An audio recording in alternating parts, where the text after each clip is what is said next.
अस्सलाम वालेकुम नाज़रीन, वार रूम स्पेशल ट्रांसमिशन में मां जो मेज़बान वहीद राजपर अॼु अहम जेके डेवलपमेंट्स जेके वो बीजिंग में आहिनि। बीजिंग में अमेरिकन सदर डोनाल्ड ट्रम्प जेको आहे उहो बीजिंग जे दौरे ते पहुतल आहे। 3 ॾींहंनि जे दौरे ते ऐं 2 ॾींहं 1-to-1 मुलाक़ातूं थींदियूं। अॼु सदर शी सां बि पिणु जेको आहे ट्रम्प सां वरी मुलाक़ात थी आहे, 1-to-1 मुलाक़ात थियणी आहे। उन में अहम मामलनि ते जेको आहे उहो ॻाल्हियूं थियूं आहिनि। ख़ुसूसी जेकी एजेंडा आहे बीजिंग यात्रा में सदर ट्रम्प आॾो ईरान जो मामिलो बि सदर शी जे तरफ़ां उहो उथारियो वियो आहे ऐं इहो आगाही ॾिनी वई आहे सदर ट्रम्प खे त ईरान जंग जे करे हिन वक़्तु जेकी सप्लाई चेन आहे उहा सख़्तु मुतासिर थी आहे, दुनिया मुतासिर थी आहे। इन जे हवाले सां बि इहो मामिलो बि ईरान जो उथारियो वियो आहे सदर शी जे तरफ़ां।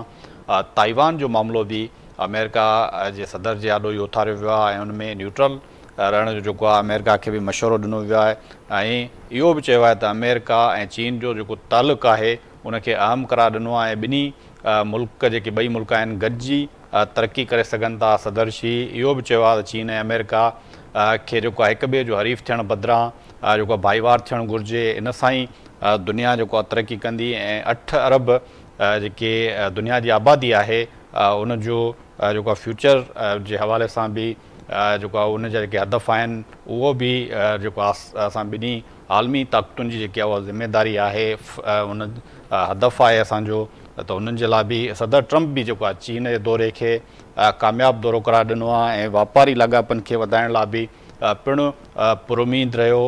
इन खां अलावा इसराइली वज़ीर आज़म नेतन्याहू जो बयान बि साम्हूं आयो आहे जंहिंमें हुनजो चवणु आहे त ईरान जंग जे दौरान UAE जो जेको आहे नेतन्याहू दौरो कयो जिन ते ईरान जे परॾेही वज़ीर अब्बास अराग़ची चयो आहे त UAE ईरान ख़िलाफ़ जारियत में सिधी रीति जेको आहे उहो मुलविस हो।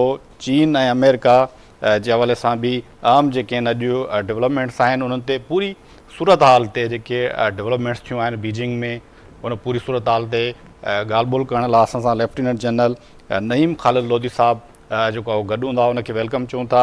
अॻूणो जेको आहे दिफ़ा जो वज़ीर रहिया आहिनि लोधी साहब ऐं गहरी नज़र आहे इन मामले ते ऐं मुसलसिल असां जेको वार रूम स्पेशल ट्रांसमिशन आहे उन में असांखे टाइम ॾींदा रहिया आहिनि। लोधी साहब हम आपको वेलकम करते हैं। आज बीजिंग में बड़ी डेवलपमेंट्स हुई हैं। सदर ट्रम्प जो है बीजिंग दौरे पे भी जो है वो गए हुए हैं, वहाँ सदर शी से मुलाकात भी की है। सदर शी की तरफ से ईरान का जो मामला है और वो भी उनके सामने उठाया गया है। आप इस पे क्या कमेंट करेंगे? एक तो ये बड़ी हिस्टोरिक विजिट है, इसमें तो कोई शक नहीं, एक तारीखी लम्हा है पूरी दुनिया के लिए, क्योंकि दो जो चोटी की ताकतें हैं वो आपस में बैठी हैं मिलकर और बात कर रहे हैं। और यही बात दोनों सदूर ने भी कही है, अमरीकी सदर ने भी ये बात कही है कि ये पूरी दुनिया के लिए बहुत अहम है, और प्रेसिडेंट शी ने भी ये बात कही है कि बहुत हिस्टोरिक है और बहुत ज़रूरी भी है। उन्होंने कहा है कि दुनिया के लिए बहुत ज़रूरी है कि ये दोनों मुल्कों के दरमियान जो है वो मामलात किसी तरीके से सुधरें। और आपने देखा होगा कि बात उधर से वो भी हुई है, स्ट्रेट ऑफ हॉर्मुज़ की भी हुई है, ईरान की भी हुई है, और भी मामला। बेसिकली तो उन्होंने शुरू किया था कि हमारे आपस की जो तजारत है, और ख़ासकर ट्रम्प ने ये बहुत ज़ोर दिया था कि जो चीज़ें इंपोर्ट करता है उनके ऊपर पाबंदियां कम की जाएं, उनके ऊपर लेवीज कम की जाएं, टैरिफ्स कम किए जाएं। और साफ ज़ाहिर है कि उन्होंने, लेकिन एक बात ताइवान की भी हुई है, चीन ने ताइवान का जिक्र भी किया है कि ये उन्होंने दोबारा इस बात का अदा किया है कि वो भी एक ऐसा मामला है जिसका हल करना ज़रूरी है। तो मैं ये समझता हूँ कि ये पहली मुलाकात थी, इसमें तो बर्फ़ पिघली है, दोनों ने एक दूसरे की तारीफ की है, दोनों साइडों ने ये बावर करवाया है एक दूसरे को कि पूरी दुनिया के लिए ये कितना अहम है। स्ट्रेट ऑफ हॉर्मुज़ के खुलने की दोनों ने इंडिया दिया है कि उसका खुलना कितना ज़रूरी है पूरी दुनिया के लिए। चीन ने ताइवान की बात की है, अमेरिका ने जो चाइना, जो अमेरिकन एक्सपोर्ट्स हैं टू चाइना, उनकी बात की है। तो मेरा ख्याल है कि एक बुनियाद बन गई है, और शायद जो असल मामलात हैं या जो अगर कोई चीज़ फैसले होते हैं वो शायद दूसरी सिटिंग में होंगे जो कि भी होने वाली है या हो रही होगी। तो उसके लिए हमें इंतज़ार करना पड़ेगा, लेकिन अभी तक जो कुछ सामने आया है वो खुशाइंद है। जिस तरीके से इस्तकबाल हुआ है, जो बॉडी लैंग्वेज है, وہ تمام چیزیں بتاتی ہیں کہ شاید دونوں اچھی تیاری میں ہیں اور کچھ نہ کچھ دنیا کے لیے اس سے خبر نکلے گی. جی اچھا لودھی صاحب، یہ بھی انہوں نے کہا ہے کہ ایران کے حوالے سے جو بات ہوئی ہے اس میں کیا سمجھتے ہیں، کوئی مثبت جو ہے کوئی پیش رفت ہو سکتی ہے؟ دوبارہ جو ٹیبل ٹاکس ہیں ان کے دونوں فریقین کے وہ شروع ہو سکتے ہیں، یا ابھی بھی معاملات جو ہے طویل ہوتے ہیں نظر آ رہے ہیں؟ جی میرا خیال ہے کہ ویسے تو بہت زیادہ وہ آپ کہتے ہیں ڈینجرس برنک مین شپ دونوں سائڈیں کر رہی ہیں، اور لگتا ہے ایسے کہ کسی بھی وقت جنگ دوبارہ چھڑ جائے گی. لیکن جو پس پش چیزیں چل رہی ہیں اس سے یہ لگتا ہے کہ شاید پیس کی طرف ہی معاملات جائیں گے، اس لیے کہ دنیا سے خبریں آ رہی ہیں کہ چائنا ان کی مدد کر رہا ہے، چائنا ان کو چیزیں پہنچا رہا ہے. آپ کو پتہ ہے نیتن یاہو نے جو بات کہی ہے، نیتن یاہو نے تو خیر پاکستان کے متعلق بھی کچھ کہا ہے. تو اس سے ایسے لگتا ہے کہ احساس ہو چلا ہے امریکہ کو اور اسرائیل کو کہ ایران ابھی اکیلا نہیں ہے. تو آپ ایران پر جیسے پہلے پل پڑے تھے اور تیا پانچا کرنے کی کوشش کی تھی، اس میں بھی وہ ناکام ہوئے، تو اب تو مزید ان کے ساتھ کچھ ملک کھڑے ہیں اور کچھ ملکوں نے ان کو باقاعدہ مدد دی ہے. تو اس لحاظ سے میرا نہیں خیال کہ سوائے بات چیت کے اور کوئی راستہ کھلا ہے. مجھے ایسے نظر آ رہا ہے کہ جو تو اسٹریٹ آف ہارمز ہے اس پر کوئی نہ کوئی بات طے ہو جائے گی، اور یہ بڑا ایک موقع ہے امریکہ کے لیے اپنی فیس سیونگ کا، کہ وہ یہ کہہ سکتا ہے کہ جی ہم نے چائنا کی ریکویسٹ کے اوپر جو ہے نا بلاکیڈ ختم کر دیا ہے. اور وہ پہلے ایران کہہ رہا ہے کہ اگر امریکہ بلاکیڈ ختم کرتا ہے تو پھر یہ نارمل کھول دی جائے گی ساری باتیں. تو دیکھیں اللہ خیر کرے اور امن آئے اس پورے خطے میں. زیادہ کرائم میری نظر میں زیادہ جو پرابیبلٹی ہے وہ امن کی ہے، گو کہ آپ وار کو رول آؤٹ نہیں کر سکتے. جی اچھا لودھی صاحب، یہ بھی ایک معاملہ آیا کہ خبر چل رہی ہے، ابھی تک کوئی اس کی پریس ریلیز میری نظر سے نہیں گزری ہے شاید، لیکن عالمی میڈیا میں پوری میں رپورٹ ہو رہا ہے امریکہ اور چین نے اتفاق کیا ہے آپ نے ہرمز پہ جو ہے ٹیکس وصول کرنے کی جو ہے اجازت نہیں دی جائے گی. جی پتہ نہیں اگر یہ سامنے یہ جب اصل میں جب جوائنٹ اسٹیٹمنٹ ایشو ہوگا نا، وہ ہوگا نا اتھینٹک بات. تو جی جی اور اگر اس میں ایسا ہوا تو اس کا یہ مطلب ہے کہ یہ تبھی ہوگا، یہ جوائنٹ اسٹیٹمنٹ میں آئے گا اگر امریکہ بھی کچھ مانے گا. کیونکہ یہ تو آپ یوں سمجھے نا کہ ایران کے موقف کے برعکس ہے نا یہ بات. تو اگر چائنا اور امریکہ اگری کر جاتے ہیں، جس کا مطلب چائنا اگری کر جاتا ہے اس بات پر، تو پھر اس کا یہ مطلب یہ ہے کہ ایک تو وہ ایران پہ دباؤ بھی پڑے گا، اور دوسرا بات یہ ہے کہ وہ ایران کی کوئی بات بھی ایسی مانی جائے گی جو کہ جوائنٹ اسٹیٹمنٹ میں ہی نظر آئے گی. یہ میرا خیال نہیں ہو سکتا کہ چائنا کوئی ایسی بات کر دے کہ وہ ایران پر تو دباؤ ڈالے اور امریکہ اور اسرائیل پر کوئی دباؤ نہ ہو. یہ دباؤ دونوں طرف ہوگا جب جوائنٹ اسٹیٹمنٹ آئے گی. اب دوسرا کیا دباؤ آتا ہے وہ ہم دیکھتے ہیں. جی اچھا جنرل صاحب، یہ بھی ابھی مجھے یہ بتائیں کہ ممکنہ طور پہ بیجنگ میں آج جو اس وقت تک جو ڈیولپمنٹس ہوئی ہیں تو بڑی پازیٹیو ڈیولپمنٹس ہیں. جی ممکنہ طور پہ ایران کے حوالے سے کیا کوئی بڑی خبر کون سی آ سکتی ہے؟ آپ نے بھی چیزیں گہری نظر رکھتے ہیں اور یہ جو ڈیولپمنٹس ہوئی ہیں وہ بھی آپ کی نظر سے گزری ہوں گی، تو کوئی بڑی خبر یا پیش رفت کون سی ہو سکتی ہے؟ بیجنگ کی یہ تاریخی جی دورہ ہے، دونوں عالمی طاقتیں، دونوں جی طاقتور صدور جو ہے ملاقات کریں. جی آپ نے جو چینی وزیر خارجہ کا بیان جو کل کا ہے وہ دیکھا ہوگا، جس میں انہوں نے پاکستان کو کہا ہے کہ وہ مزید کوششیں کرے. مزید کوششیں کریں آپ. اور جی اور اس پر جو ہے نا، تو اس کا مطلب یہ ہے کہ جو بڑی خبر آ سکتی ہے وہ یہی آ سکتی ہے کہ امریکہ رضامند ہو گیا ہے ایران کے ساتھ بات کرنے پہ، اور وہ بات چیت شاید یہ بھی آ جائے کہ پاکستان میں ہی ہوگی یا پاکستان کے تعاون سے ہی ہوگی. تو مجھے تو ایسے لگتا ہے کہ یہ والی خبر جو ہے اس کے آنے کے بڑے کبھی امکانات ہیں اس جوائنٹ اسٹیٹمنٹ میں. جی اچھا لودھی صاحب، یہ ایران کے وزیر خارجہ کا بھی عباس راغچی صاحب کا بیان سامنے میرے پڑا ہوا ہے، نظر سے گزرا، آپ کی نظر سے گزرا ہوگا. اسرائیل کے ساتھ جس نے گٹھ جوڑ کیا ہے اس کے ساتھ جو ہے ان کے ساتھ ان سے حساب لیا جائے گا. یو اے ای نے تردید کی، نیتن یاہو کا بیان آیا کہ میں نے وزٹ کیا تھا ایران جنگ کے دوران، جو یو اے ای کا وزٹ کیا میں نے، اور عباس راغچی کا بیان آیا ہے کہ جس نے گٹھ جوڑ کیا اس سے حساب لیا جائے گا. جی دیکھیں ان کا میرا خیال ہے کہ سیدھا سیدھا اشارہ یو اے ای کی طرف ہی ہے. اور اور تو کوئی ایسا ملک شاید نہ ہو، کم از کم مڈل ایسٹ میں نہیں ہے.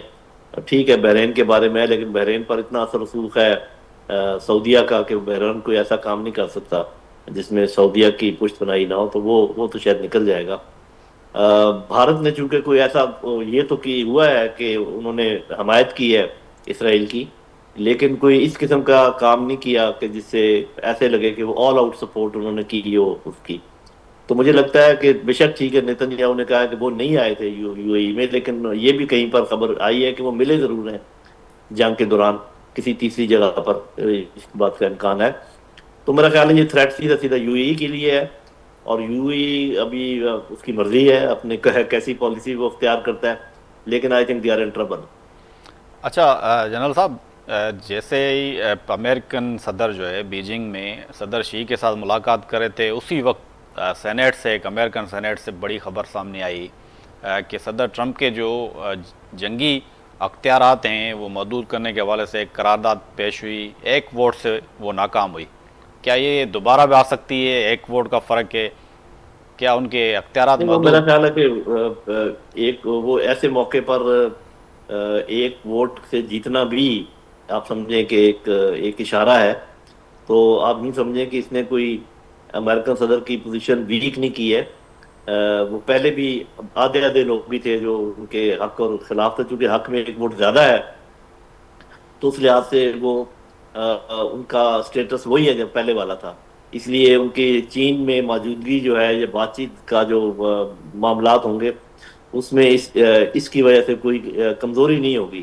یہ پہلے کی سچویشن ہے، ہو بہو ایسے ہی ہے، بلکہ اس کا دوبارہ ہونا اور دوبارہ ان کا ایک ووٹ سے جیت جانا شاید ان کی پوزیشن کو تھوڑا مضبوط ہی کر دے، کمزور نہیں کرے گا. جی اچھا، خود جو ہے اس قرارداد کے حق میں ریپبلکن کے بھی جو ہے 3 سینیٹرز نے صدر ٹرمپ کے جو اختیارات ہیں محدود کرنے کے وہ حق میں ووٹ دیا ہے.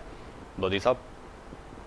جی جی، وہ تو درست ہے، وہ تو پہلے سے ہی ہو رہا ہے کہ ان کے اپنے لوگ بھی کچھ ٹوٹے ہوئے ہیں، کیونکہ جو جنرل پرسیپشن ہے امریکہ میں وہ اس جنگ کے خلاف ہے. جو جنرل پرسیپشن ہے امریکہ میں وہ یہ سمجھتی ہے کہ یہ جنگ اسرائیل کے ایما پر ہوئی ہے اور یہ امریکہ کا نیشنل انٹرسٹ نہیں ہے. تو یہ تو معاملہ وہاں پہلے ہی اس طریقے سے چل رہا ہے، اور اس میں کوئی شک نہیں کہ ابھی صدر ٹرمپ جو ہے بہت ہی مشکل حالات میں ہے اپنے ڈومیسٹک پالیٹکس کے پوائنٹ آف ویو سے، اور کیا وہ اپنے پوری ٹرم بھی کر پائیں گے یا نہیں، یہ بھی دیکھنے کی بات ہے. ہاں، یہ کیونکہ خبریں جب بھی. جی جی جی جی جی جی تو کنٹینیو یہ کریں میں بھائی. دیکھنا پڑے گا کہ یہاں سے یہ چین سے واپسی اگر پرامن کوئی پیغام لے کر آئی جس کے کہ زیادہ امکانات ہیں، تو شاید ہی اپنی ٹرم پوری کر لیں. اگر انہوں نے جنگ جاری رکھنے کی کوشش کی تو میرا نہیں خیال یہ اپنی ٹرم پوری کر سکیں گے. اور ویسے یہ بھی میں آپ کو بتا دوں کہ اگر جنگ دوبارہ شروع ہوتی ہے تو جو پچھلی جنگ تھی یہ اس جیسی نہیں ہوگی. جو 40 روزہ جنگ ہے اس سے یہ بہت مختلف ہوگی، اور میرا اپنا اندازہ یہ ہے کہ یہ آپ یوں سمجھیں کہ شاید سیکنڈ ورلڈ وار کے بعد ایک سب سے بڑی جنگ میں تبدیل ہو جائے. تو ہمیں دعا مانگنی چاہیے، کیونکہ بالکل ہمارے نیبرہڈ میں ہے، اتنی آگ برس رہی ہو آپ کے نیبرہڈ میں تو سیک تو آپ تک بھی پہنچتا ہے نا، ٹمپریچر تو آپ تک بھی آتا ہے. تو اللہ نہ کرے کہ یہ دوبارہ چھڑے، اور زیادہ امکانات اسی بات کے کہ دوبارہ نہیں چھڑے گی. اور ٹرمپ اپنی جان بچانے کے لیے میرا خیال ہے کہ چین کا استعمال کرے گا اور یہ کہے گا کہ ان کے کہنے پر ہم نے یہ کام کر دیا، یہ ختم کیا ہے جو انہوں نے ناکہ بندی کی ہوئی ہے ایران کی. اور ایران پر یہ دباؤ چین کی طرف سے ہوگا کہ وہ ایک دفعہ اسٹریٹ آف ہارمز کو کھول دے اور پرانا جو اس کا اسٹیٹس ہے وہ کچھ دیر کے لیے بحال کر دے اور ایک پرماننٹ سیز فائر ہو جائے اور باقی معاملات پر بات چیت شروع ہو جائے. ایسے لگ رہا ہے مجھے.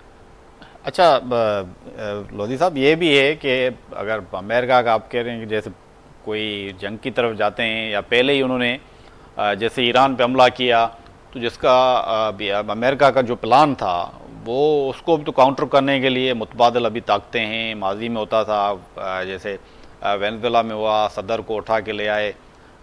اس طرح تو ممکن نہیں ہے. ابھی ایران کے ساتھ بھی جو ہے رشیا، چائنا ایک متبادل طاقت ہے، وہ بھی کھڑی ہے. مڈل ایسٹ میں خود جو ہے ایک بلاک بن گیا ہے. سعودی جو ہے نیوٹرل ہو گیا، قطر نیوٹرل ہو گیا ہے اس وقت.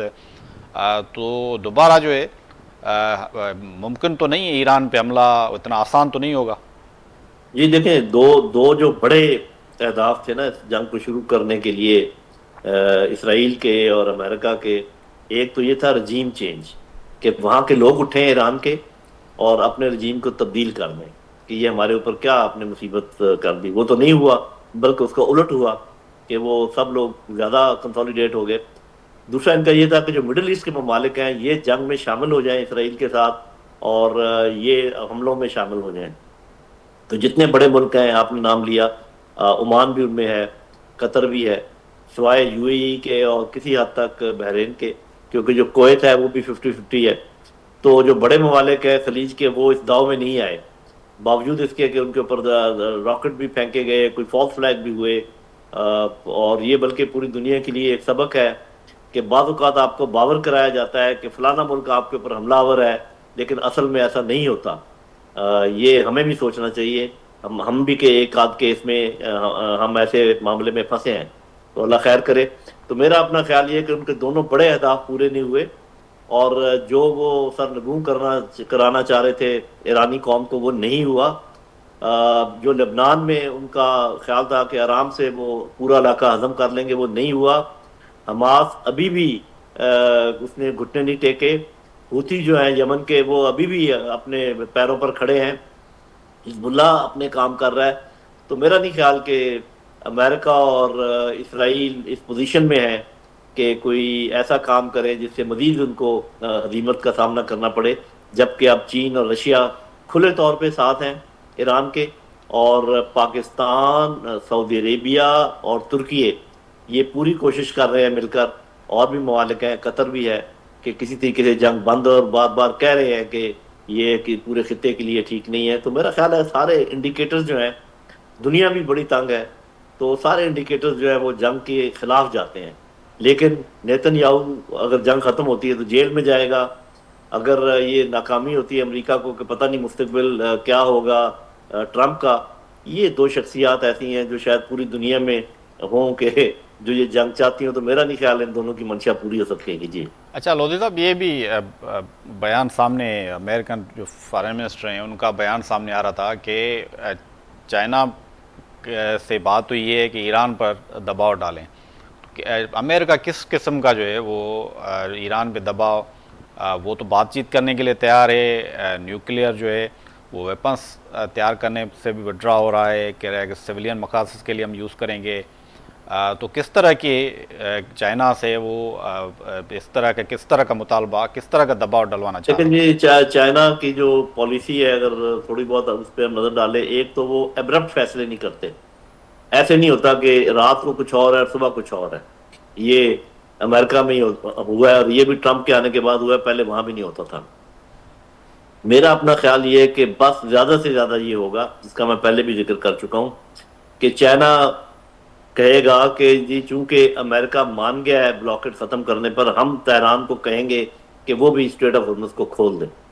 اور امریکہ یہ کہے گا کہ چونکہ ہمیں ایشورنس دی ہے چائنا نے کہ وہ ایران کو سمجھائے گا کہ اسٹریٹ آف ہرمز کھل جائے، لہذا ہم نے بلاکٹ ختم کر دیا. تو یہ اس قسم کی کوئی چیز ہوگی جو بہت ہی ایک سٹل سی آپ سمجھیں کہ بات ہوگی شروع میں. اور یہ بھی شاید ہو سکے کہ ہم جو اپنی بات چیت جاری رکھیں گے اور باقی معاملات کو حل کریں گے. بس میرا نہیں خیال کہ اس سے بڑی کوئی بات ہو سکتی. اچھا، ابھی جو یو ایس کے جو وائس پریزیڈنٹ ہیں ان کا بیان سامنے آ رہا تھا کہ اس وقت تک ایران کے ساتھ جو ہے بات چیت جو ہے مثبت انداز میں چل رہی ہے.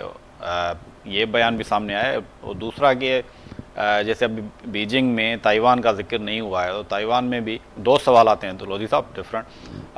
تو وہاں بھی تشویش پائی جا رہی ہے کہ صدر ٹرمپ جو ہے وہ کاروباری مقاصد کے لیے تائیوان کی جو ہے وہ سودے بازی کر سکتے ہیں.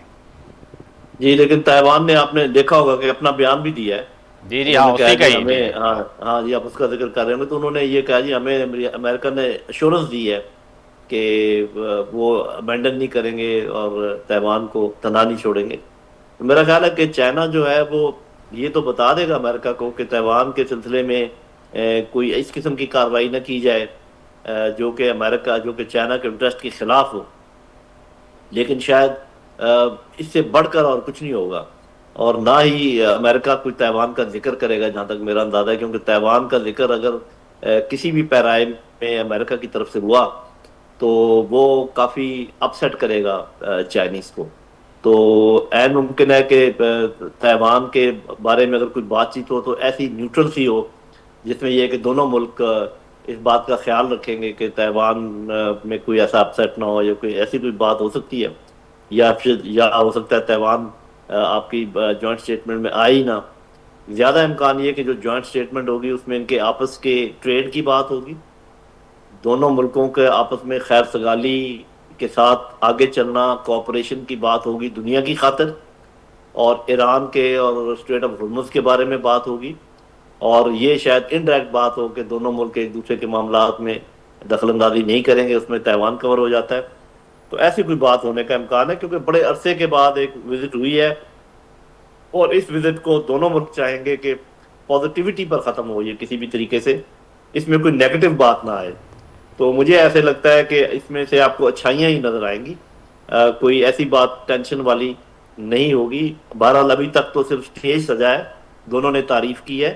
یہ جو بھی نیکسٹ راؤنڈ ہونے والا ہے اس میں اصل ہارڈ کور فیصلے ہونے جا رہے ہیں. جی اچھا لودھی صاحب، آخری سوال ہے آپ سے. میں یہ بھی سامنے آئے معاملات کہ صدر شی نے بھی کہا کہ پوری ایک صدی کے دوران اس طرح کی دنیا میں تبدیلیاں نہیں آئی ہیں جس طرح کی ابھی دنیا میں تبدیلیاں آ رہی ہیں. تو آپ دنیا میں دیکھیں اس وقت جو بڑے ادارے تھے، نیٹو نے بھی تعاون نہیں کیا اس جنگ میں، نیوٹرل رہا، وہ بھی شامل نہیں ہوا. یورپ کے کئی ممالک جیسے ہیں جرمنی، اسپین، اٹلی، وہ بھی جنگ کے خلاف جو ہے انہوں نے بیانات دیے. کینیڈا نے اس جنگ کے بعد اگر کوئی معاملات بن جاتے ہیں، کوئی معاہدہ ہو جاتا ہے، دنیا کیسے ہوگی، اطاعت کون سے بنیں گے، کیا دیکھ رہے ہیں؟ آپ بھی وزیر دفاع رہے ہیں. جی جی جی دیکھیں، بات یہ ہے کہ یہ بات تو بھی کلیئر ہے کہ جو دنیا کا نظام بنا تھا سیکنڈ ورلڈ وار کے بعد،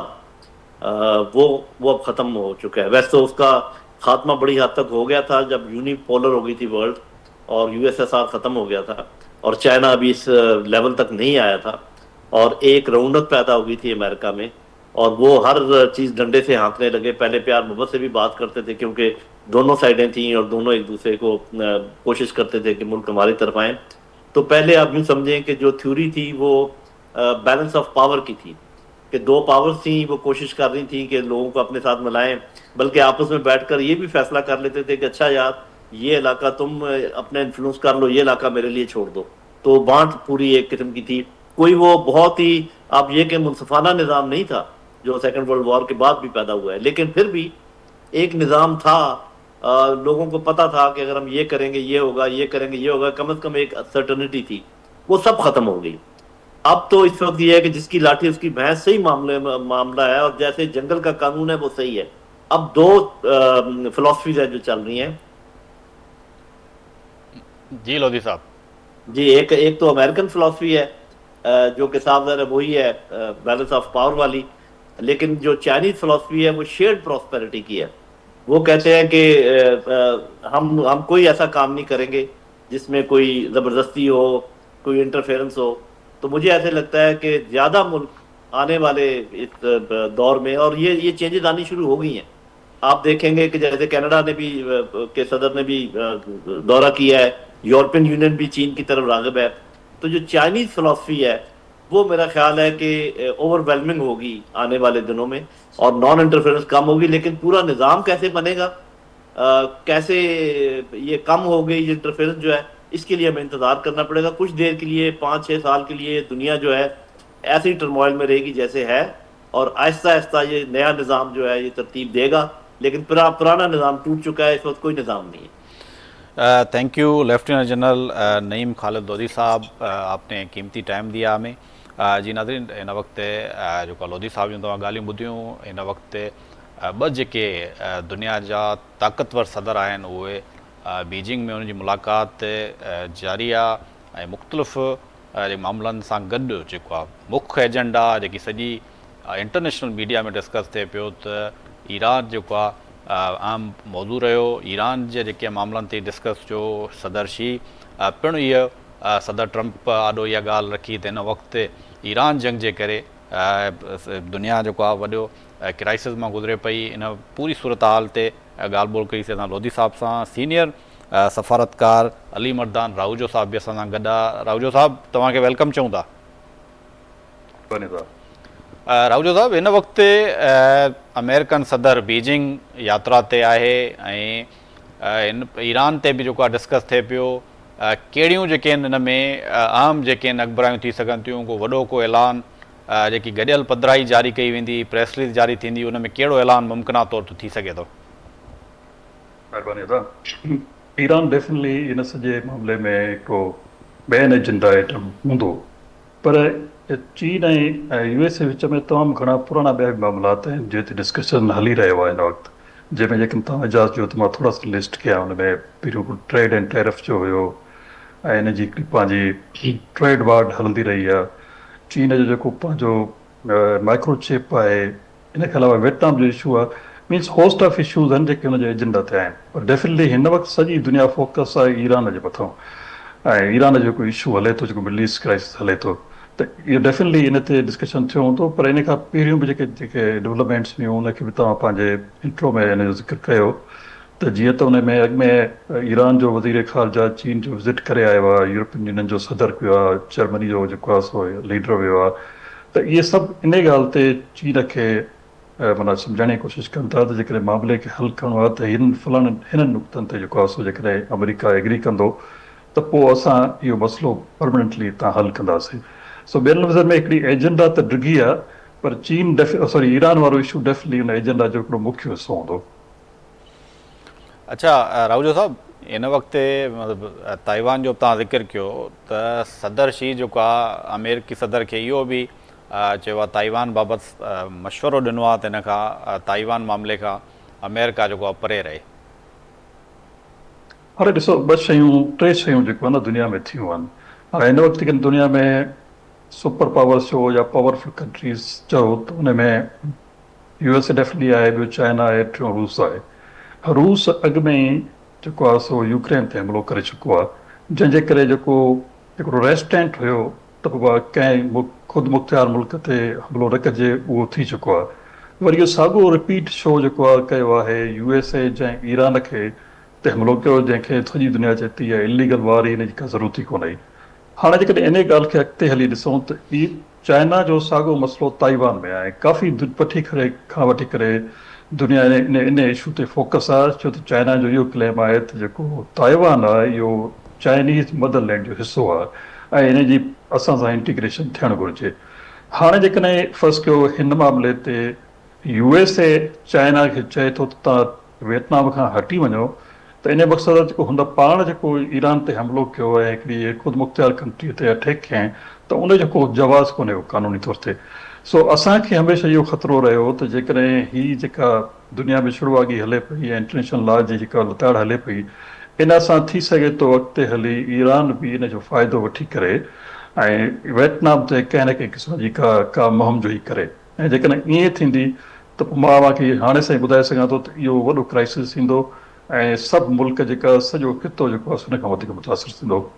सो हाणे जीअं त चाइना जेको आहे सो चाहे थो थोरा रिलेशन्स नॉर्मलाइज़ थियनि यूएसए सां ऐं मिडल ईस्ट में, त फिल फोर मूंखे कोन थो लॻे त को ताइवान ते का हुननि जी का ऑपरेशन या मुहिम जोई थी सघे त अॻिते हली इहो चाइना जो हिकिड़ो देरीना क़िस्म जी ख़्वाहिश आहे त पोइ वियतनाम ते कुझु न कुझु करे। जी अदा। अच्छा, हिन वक़्तु राहुजो साहिब इहे मामला बि त ज़ाहिर बहस रहिया। चीनी सदर जो बि जेके स्पीच आहे, ॻाल्हियूं आहिनि, तमामु पॉज़िटिव क़िस्म जी जेको आहे ॻाल्हि ॿोल थी आहे।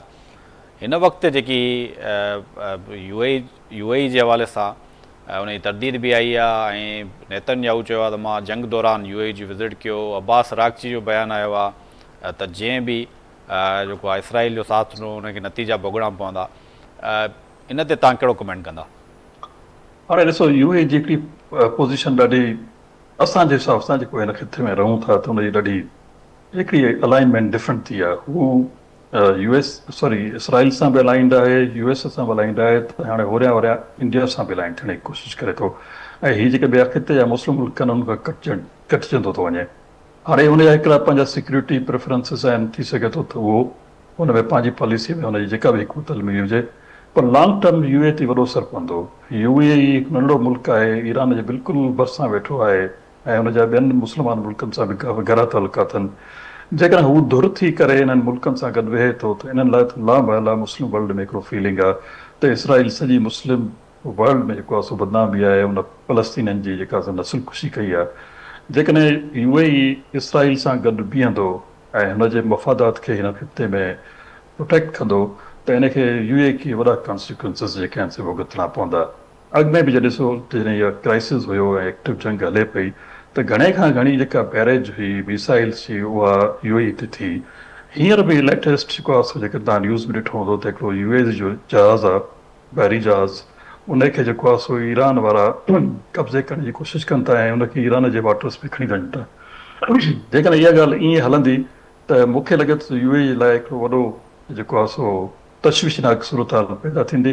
नंढो मुल्क आहे, हिनखे इहा घुरिजे त हिकिड़ो पीसफुल को एग्ज़िस्टेंस सां न फ़क़ति पंहिंजे पड़ोसी मुल्कनि सां, जीसीसी मुल्कनि सां रहे, पर गॾोगॾु जेके हुन सां गॾु मुल्क आहिनि, हिन पासे ईरान आहे, ओमान आहे, अॻिते जेको आहे पाकिस्तान आहे, इन सां बि हिनखे तालुकात बहितर करणु घुरिजनि ऐं स्पेशली जेको फ़लस्तीन जो इशू आहे उते वाज़िब मौक़िफ़ थी करे हुनखे इसराइल खे कंडेम बि करे ऐं इसराइल खां हटे बीहे। जेकॾहिं हीअ पंहिंजी इन पॉलिसी खे टो कंदो त हिनखे घणो नुक़सानु पवंदो मुंहिंजे नज़र में।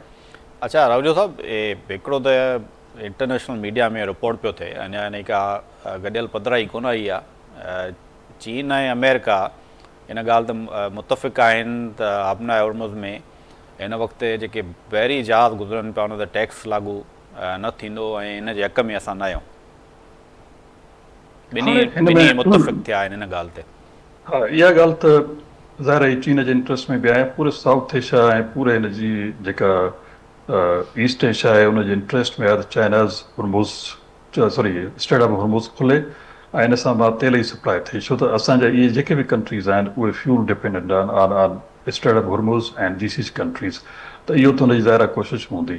पर चीन जा अलॻि सां बि जेको आहे न ईरान सां तमामु घणा राब्ता आहिनि ऐं तमामु सुठा तलकात आहिनि ऐं इवन हिन सॼे क्राइसिस जे दौरान बि जॾहिं अञा ही ब्लॉकेट कोन थियो ऐं नेवल ब्लॉकेट, त ईरान खां चीन में तेल जी सप्लाई हले पई। पर ज़ाहिर ॻाल्हि आहे हिन पूरी आलमी मंडियूं, सॼी आलमी मईशत मुतासिर थी आहे त इहे मुल्क ज़रूरु चाहींदा त हीउ मसइलो हल थिए।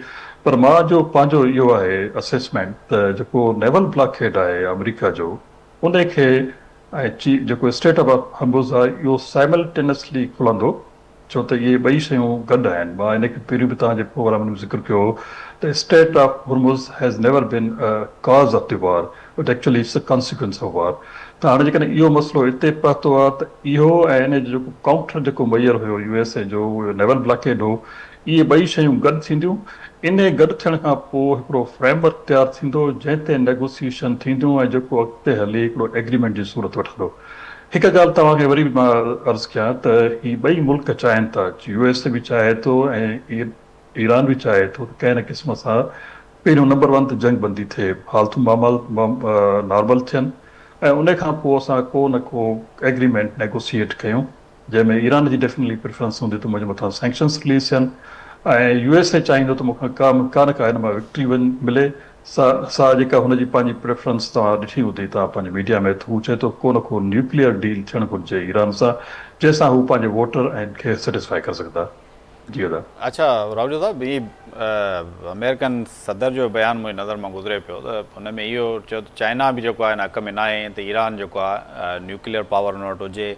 ॿियो इहो त ईरान जो मुख्य मुतालबो आहे जेको असांजो बिलियंस ऑफ डॉलर जो नुक़सानु थियो आहे हिन जंग में, उनजो अज़ालो दुनिया करे। अज़ालो ॿिनि सूरतुनि में उन ऑप्शन ॾिना आहिनि त स्ट्रेट ऑफ होर्मुज़ में जेके बहरी ॿेड़ा गुज़रनि पिया उन ते टैक्स लागू कयूं या जेके सैंक्शन्स आहिनि असांजे मथां ख़तमु कया वञनि, जेके फ्रीज़ थियल अमाउंट आहे उहो वापसि कयो वञे। कीअं मुमकिन आहे इहे शयूं? इहो बहितरीनु तव्हां मुंहिंजे ख़्याल में, मां काफ़ी अर्सो मीडिया ते छा बि पियो आहे, मीडिया खे फॉलो बि कयो थो कयो, इहो पहिरियों दफ़ो तव्हां इहो सुवालु उथारियो जेको बहितरीनु एकेडमिक सुवालु आहे त इहो कंपनसेशन जो, वॉर रिपेरेशन जो छा थींदो। ॾिसो हाणे इन जी हिकिड़ी वॾी हिस्ट्री आहे, मां तव्हांखे तकड़ में ॿुधायां थो। अॻे जेके 2 वर्ल्ड वॉर थियूं हुयूं उन में जेके कंट्रीज़ शिकस्त ख़ोरदा थींदा उन ते वॉर रिपेरेशन पवंदी। उन खां पोइ फास्ट फॉर्वर्ड जेको इराक में जेको आहे इराक कुवैत ते जंग कई 90s में ऐं पोइ इराक खे शिकस्त मिली, इहो पहिरियों दफ़ो थियो जंहिंमें इहो वाज़े तौर ते एस्टेब्लिश थियो त जेको एग्रेसर कंट्री हूंदो आहे उहो वॉर रेपरेशन ॾींदो आहे, माना उहो तावान उनखे भरणो हूंदो आहे। हाणे मौजूदा सूरत हाल में ॿ सीनियरो तव्हां ज़हन में रखिजो। हिकिड़ो सीनियर इहो आहे त ईरान ते US अटैक कयो आहे, ठीकु आहे, त इन जे मुताबिक़ जेकॾहिं इहो एस्टेब्लिश थियो इहो एग्रेसर आहे त ईरान खे जेको बि तावन आहे रेपरेशन आहे उहा USA खे भरणी पवंदी। पर हिकिड़ो गॾो गॾु हिकिड़ो ॿियो बि नुक़्तो आहे त ईरान जेको आहे सो जेके पंहिंजा ख़िते जा मुल्क आहिनि उन्हनि ते बि बेदरीक जेको आहे न हिकिड़ी हमला करणु शुरू कया, पंहिंजा मिज़ाइल मोकिलिया, जेको आहे सो हुनजा ऑयल इंस्टॉलेशन कुझु जेको आहे सो सिविलियन इंफ्रास्ट्रक्चर डैमेज थिया। इहे मुल्क वरी इन ईरान ते इन तावान जो जेको आहे सो मुतालबो कंदा त बाबा तव्हां असांजो न फ़क़ति ट्रेड बंदि कयो पर असांजो सिविलियन इंफ्रास्ट्रक्चर तबाह कयो, उहे वरी ईरान ते क्लेम दाख़िल करे सघनि था ऐं अहिड़े क़िस्म जा इंटरनेशनल प्रेसिडेंट बि आहिनि। पर हाणे तकड़ में अचां थो छो तव्हांजो वक़्तु ख़तमु थियण वारो आहे त जेकॾहिं ईरान जेको इहो डिमांड आहे त जेकॾहिं मुंहिंजे मथां इहो एम्बार्गो ऐं सैंक्शन्स ख़तमु थियनि था त मां इहे डैमेजिस रिकवर करे वेंदुमि।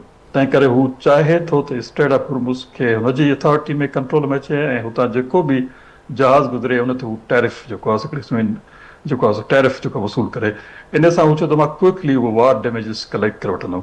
पर इहो हिकिड़ो अलॻि सां लीगल इंटरनेशनल लीगल इशू आहे जंहिंखे ॿ मुल्क पाण वेही करे हल कोन कंदा। इन ते ज़ाहिर आहे हिकिड़ो ट्राइब्यूनल थींदो ऐं ट्राइब्यूनल जेकॾहिं इहो फ़ैसिलो करे थो त इन सॼे सिचुएशन में एग्रेसर केरु हुयो ऐं कंहिं ॿियनि मुल्कनि जा जेके UN जा जेके मेंबर हुया उन्हनि ते हमिलो कयो, उन्हनि खे वार रेपरेशन या डैमेजिस जेको आहे ॾियणा पवंदा। पर अच्छा, इहो राहुल अलॻि सां वॾो मौज़ू आहे। जी, टाइम मुख़्तसर आहे। आख़िरी मां सवाल तव्हां कंदुमि त अॼु जीअं ई अमेरिकन सदर बीजिंग पहुतो ऐं सदर शी सां मुलाक़ात करे पियो, हिकिड़ी वॾी ख़बर ॿी बि साम्हूं आई, सेनेट में जेको आहे सदर जेका अमेरिकन सदर आहे उनजा जंग बाबति जेका अख़्तियार आहिनि उहे महदूद करण जी करारदाद आई ऐं हिकु वोट तां नाकाम थी आहे। हा, हिन वक़्तु जेका अमेरिकन सेनेट जी सूरत हाल आहे उन में जेका ट्रंप जी पार्टी आहे रिपब्लिकन उनखे जेको आहे सो हिकिड़ी बेनज़र में एज आहे ऐं अॻिते हली जेको तव्हां ॾिसो था त उन में इहो आहे त जेके मिड टर्म सिलेक्शन थींदी उन खां पोइ जेका कंपोज़िशन थींदी त इहा ॿिन्ही जी कांग्रेस जी बि ऐं सेनेट जी कंपोज़िशन चेंज थींदी। पोइ हर क़िस्म जा जेके रेज़ोल्यूशन उतां निकिरी वेंदा। हाणे बि जेकॾहिं हिनखे ॾिसिजे त अमेरिकन पब्लिक ओपिनियन बिल्कुलु ख़िलाफ़ु थी वियो आहे ट्रंप जे ऐं इन खां अलावा जेको पार्लियामेंट जी सूरत हाल आहे उहा बि ॾाढी मुख़्तलिफ़ आहे। त इहो ट्रंप जो हिन मां जल्दी हिन वार मां निकिरणु ऐं वञी सेनेट में बयानु ॾियणु त बाबा असांखे कांग्रेस खां इजाज़त जी वठण जी ज़रूरत कोन्हे त असां छो त असां जंग 60 ॾींहंनि खां पहिरियों जेको आहे ख़तमु करे छॾी आहे। तंहिंजे करे मूंखे लॻे थो त अॻिते हली हिनखे तमामु घणियूं लीगल ऐं पार्लियामेंट्री चैलेंजिस ईंदियूं। हिनखे मिस्टर ट्रंप खे बि हिनजी पूरी टीम खे ऐं हिन जी पार्टी खे बि इहो ईज़ी गोइंग कोन मिलंदो। अॻु में ई तव्हां ॾिठो हूंदो त हाणे कलेक्टर जो बयानु आयो आहे त कोई $29 बिलियन जेका सो अमेरिकन पब्लिक जा पैसा जेको आहे जंग ते शुरू लॻी चुका आहिनि जंहिंसां अमेरिका खे कोई फ़ाइदो कोन पियो। बेसिकली इसराइल जी वार हुई जंहिंमें अमेरिका जेको आहे सो पछे पाण पियो। सो अहिड़े क़िस्म जा इशूज़ जेको आहे सो मिस्टर ट्रंप खे हिन पार्टीअ खे जेको आहे सो अॻिते हली फेस करणा पवंदा ऐं मुंहिंजे ख़्याल में हिन लाइ ॾुखिया ॾींहं अचण वारा आहिनि। ॾुखिया ॾींहं अचण वारा आहिनि। अली मर्दान राउजो साहब सीनियर सफ़ारतकार जंहिं असांखे तव्हां क़ीमती टाइम ॾिनो ऐं वार रूम स्पेशल ट्रांसमिशन में हिन वक़्तु जेको अमेरिकन सदर डोनाल्ड ट्रंप आहे उहो बीजिंग जे दौरे ते आहे ऐं अहम पेशरफ़्त बि थियनि पियूं। ईरान बाबति जेको आहे मुख्य एजेंडा आहे ऐं सदर चीन जे सदर जेको आहे सदर शी पिणु जेको आहे सदर ट्रंप खे आगाह कयो आहे त हिन वक़्तु जेकी ईरान जंग आहे उन सबबु सप्लाई चेन जेको आहे जी वॾी खोट आहे जंहिं सबबु दुनिया वॾे बहरान खे मुंहुं ॾिए पई। पूरी मामलनि ते ॻाल्हि ॿोल थी आहे। ताइवान बाबति बि जेको आहे चीन जे सदर अमेरिका खे जेको आहे न्यूट्रल रहणु ऐं हिन मामले खां परे रहण जो मशवरो ॾिनो आहे। इन खां अलावा जेके तज़िया निगारनि सां ॻाल्हि ॿोल थी उन्हनि जो इहो चवणु आहे त अहम जेको आहे उहो का पेशरफ़्त थी सघे थी उहो को मुमकिना तौर ते अहम ऐलान बि जेको आहे गॾियल पधिराई में थी सघे थो। स्ट्रेट ऑफ हॉर्मुज़ खे खोलण बाबति जे पिणु जेको आहे उहो बि को ऐलान थी सघे थो ऐं ईरान बि उनखे जेको आहे स्ट्रेट ऑफ हॉर्मुज़ खे खोलण बाबति को जल्द ऐलान करे सघे थो। पंहिंजे मेज़बान खे वार रूम स्पेशल ट्रांसमिशन मां ॾींदा इजाज़त। अल्लाह हाफ़िज़।